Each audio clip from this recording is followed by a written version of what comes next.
Questions अच्छे ही थे, irrelevant नहीं थे। मतलब अगर आपकी पॉलिटिकल अवेयरनेस है और आप ने अपने आप को अपडेट रखा है what ever is happening around in this country and the world, तो आप कर सकते थे अटेम्प्ट। और इट्स ऑल अप टू लिखने की प्रैक्टिस बहुत ज़रूरी है। होता क्या है कि हम जानते बहुत कुछ है और हम लिख भी सकते हैं, लेकिन इट्स ऑल अबाउट, मतलब जो सारा गेम है ना वो प्रैक्टिस में, राइटिंग एवरी डे। तो आपको एक टाइम मैनेजमेंट करना और कितना आप लिखने की आपकी है कैपेसिटी, उस पर सब डिपेंड करता है। और क्वेश्चंस भी अच्छे ही थे, मतलब national international topics and all, like independent judiciary and free press का, हाँ इनके क्वेश्चन थे। फिर जो अभी क्या मोस्ट इम्पॉर्टेंट डेवलपमेंट क्या है अराउंड द वर्ल्ड और इंडिया में, वो था। और कुछ अपनी क्रिएटिव इमेजिनेशन से भी रिलेटेड क्वेश्चन था। लाइक एक इन्होंने एक ब्लैक एंड वाइट एक क्रैक्ड वॉल का फोटो था, उसमें कुछ टूटी फूटी खिड़कियाँ थी, तो उस पर कुछ आपका लिखना था, इलस्ट्रेशन के ऊपर आपको बताना था। सो ठीक था।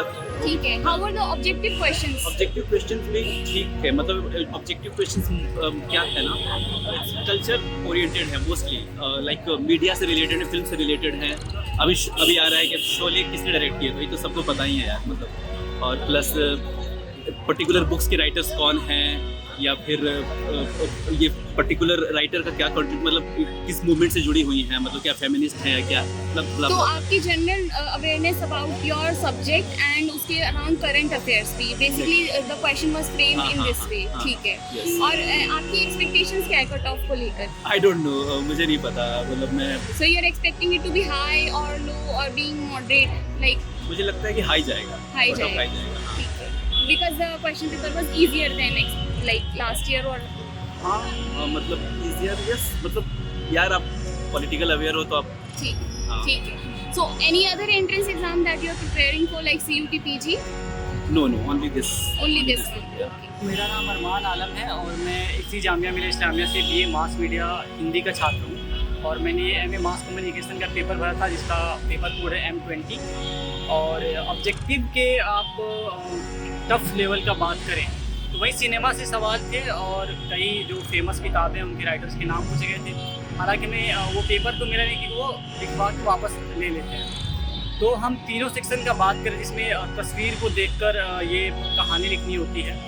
तो उसमें एक तो लग रहा था ऐसा कोई घर था जो दंगे से कोई उसको घर को तोड़ा गया था, फिर जलाया गया था, इस तरह का कोई तस्वीर थी, तो उस पर आपको देखकर कहानी बनानी थी। और दूसरी थी कि वैसी इमेजनरी कहानियाँ बनानी थी कि मैंने एक दरवाज़ा खोला और एक नई दुनिया मिली। मैंने हिंदी में लिखा तो मैं उस सवाल को ऐसे समझा रहा हूँ। तो मैंने एक दरवाज़ा खोला और मैंने एक नई दुनिया पाया। तो ये एक सवाल मुझे याद आया। तो बाकी हम सेक्शन 1 में था ना, सेक्शन 1 में था। सेक्शन 2 में बात करें तो एक सवाल ऐसा था कि जो भी 2022-23 में सबसे इम्पोर्टेंट आपकी नज़र में सबसे बड़ा जो इवेंट हुआ 2022-23 में, इंटरनेशनल इवेंट, उसको आप अपनी नज़र में रखकर बताइए। दूसरा था कि कोई भी इंटरनेशनल इवेंट नेशनल वाला 2022-23 में आपकी नज़र में बड़ा कोई ऐसा डेवलपमेंट हुआ है देश में, तो वो बताइए। तो एक विदेश वाला था, एक देश वाला था। और उसमें तीसरा सवाल था प्रेस की मीडिया को लेकर। हाँ, DY चंद्रचूड़ जी ने मार्च 2023 में एक ये किया था, प्रेस कॉन्फ्रेंस दिया था, इसमें उन्होंने बल दिया था कि क्यों जुडिशियरी और मीडिया फ्री होना चाहिए। तो उस पर आपकी क्या राय है और आप उस पर लिखना था?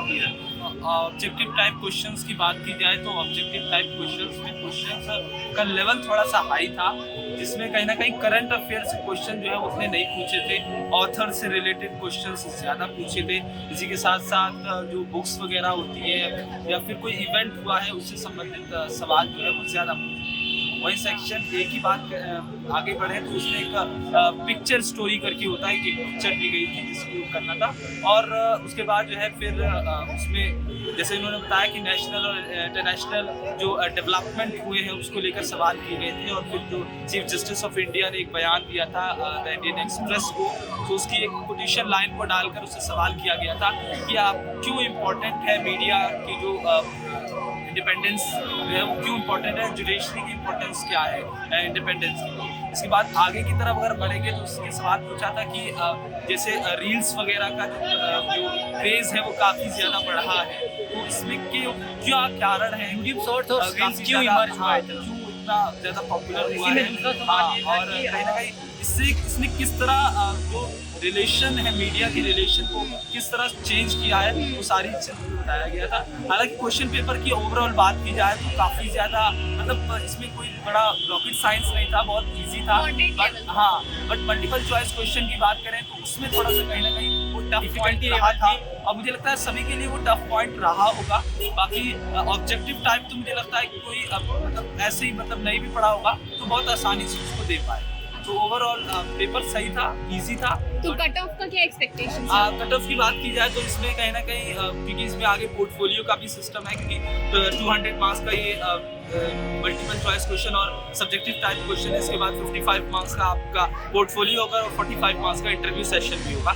जो इसके एग्जाम की जब इसकी जो लिखा है जो हमने उसका जब लिस्ट आएगी उसके बाद सिलेक्टेड लिस्ट आएगी उसके बाद ये होगा। तो इसमें कहीं ना कहीं अगर कट ऑफ की बात करें बट इसमें कंटेंट वाले में तो मुझे लगता है कि 150 प्लस जाएगी, 140 से 155 प्लस तक जा सकती है। कोई और एंट्रेंस आप प्रिपेयर कर रहे हैं? हाँ, मैं इसी के साथ साथ आज ही सीजे का मतलब कन्वर्जन जर्नलिज्म जो एनसीआरसी उसी का दूसरा कन्वर्जन जर्नलिज्म का तो उसका पेपर भी आज ही है, तो मीडिया से रिलेटेड है। इसके साथ साथ जो CUET है इसमें IAMC के कॉलेज है, यूनिवर्सिटी ऑफ हैदराबाद है और अलीगढ़ यूनिवर्सिटी है, सब प्रिपरेशन भी कर रहे हैं और बाकी जामिया में अपनी पढ़ाई चल रही है। अब देखते हैं क्या होता है। Hello everyone, I have appeared for JMI entrance exam. My subject was mass communication and questions was just GK questions as which movie is on which platform, like Sacred Games किस प्लेटफॉर्म पर है, कौन सी movie किसने direct की है और full form क्या होता है मूवी का जो सर्टिफिकेशन होता है। और जो सब्जेक्टिव क्वेश्चंस थे वो भी बहुत वैसे थे, इमेजिनेशन के ऊपर ज़्यादा थे कि मान लीजिए आपके सामने एक चित्र है तो उसके बारे में आप लिखिए 500 शब्दों में। आपकी कोई फेवरेट बुक है तो वो क्यों है उसके लिए लिखिए और वो आपकी ज़िंदगी में कैसे बदलाव लेकर के आए, यही सब लिखना था। ज़्यादा बुकिश ना हो करके आपको अपने जीवन को देखते हुए चीज़ों को लिखना था और अच्छे से करना था, यही था। कुछ नेशनल या इंटरनेशनल इम्पोर्टेंस के क्वेश्चंस थे मीडिया को लेकर या लॉ को लेकर? 2022-23 में ऐसा क्या रेवोल्यूशन हुआ, ऐसा क्या इन्वेंशन हुआ इसने रेवोल्यूशनाइज कर दिया चीज़ों को। मैंने लिखा था कि ऑनलाइन एजुकेशन है बिकम सबके लिए जो है आम हो गया। पहले 2 लाख लगते थे कोचिंग के लिए, अब 7,000 में हो जा रहा है और हम अपनी लाइफ को इम्प्रूव कर पा रहे हैं। ये इन्वेंशन था। और ऑब्जेक्टिव क्वेश्चंस ज़्यादातर जनरल नॉलेज और करंट अफेयर्स से रिलेटेड। अगर आप पेपर पढ़ते हैं या फिर ध्यान भी रखते हैं चीज़ों का कि क्या हो रहा है तो अवेयरनेस अराउंड। ठीक है, तो आपकी कट ऑफ को लेकर क्या एक्सपेक्टेशंस हैं? लाइक हाई जाएगी या मॉडरेट या फिर लो जाएगी? मॉडरेट ही जाएगी। ठीक है। और कोई एंट्रेंस एग्जाम जिसके लिए आप तैयारी कर रहे हैं? अभी मैंने CUET का फॉर्म भरा है, PG का मास कॉम के लिए। उसकी मैं तैयारी करूँगा। ठीक है, लेकिन उसका पेपर एकदम अलग होगा, पूरा MCQ बेस्ड होगा और ये क्योंकि सब्जेक्टिव भी था और सब्जेक्टिव में अलग से पास होना कंपलसरी था, ये अलग ही है, इसकी तैयारी उस हिसाब से नहीं कर सकते। ठीक है, तो उसकी तैयारी आप अलग से करनी पड़ेगी। प्लीज इस वीडियो को लाइक शेयर जरूर कीजिएगा और चैनल को सब्सक्राइब करना बिल्कुल मत भूलिएगा। Thanks for watching.